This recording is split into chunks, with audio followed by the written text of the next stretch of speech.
The state first approved marijuana growers, then processors, and now vendors, and it promises to promote equity in that process.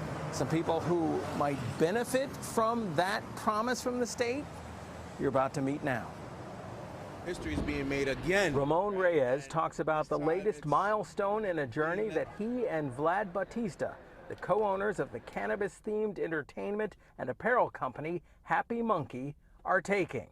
Back in the 1980s and 90s, this was them selling marijuana uptown, often on street corners like this one here in Washington Heights. Back then, it was illegal. This is where I first started consuming. It's where we first met Reyes nearly half a year ago when he learned that New York State would reserve the first 100 to 150 cannabis vending licenses exclusively for people like him and Batista, people who have past convictions for marijuana offenses.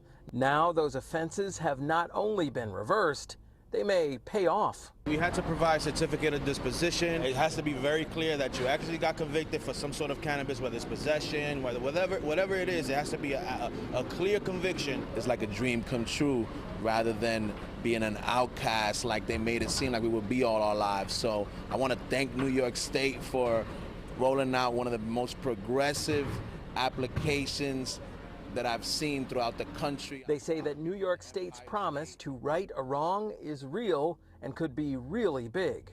They're not the only ones saying that. That this will be the biggest market in the world. That's the executive director of the Office of Cannabis Management.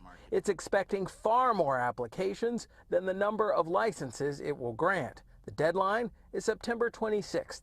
And then? In the next several weeks after the closing of the application, that engagement take place. We will then start to reach out to the highest scoring applicants. These two submitted theirs right when the portal opened. They say they hope to score highest and to widely share the profits that are likely to follow. Our whole team is already from our neighborhood. Our whole team is based out of Washington Heights, Harlem, the Bronx. We're all from this neighborhood, right? So we're able to actually take all these people now and actually put them in our stores. And speaking of those parts of the city, this is the corner where he used to have his marijuana sales. That has all changed, certainly.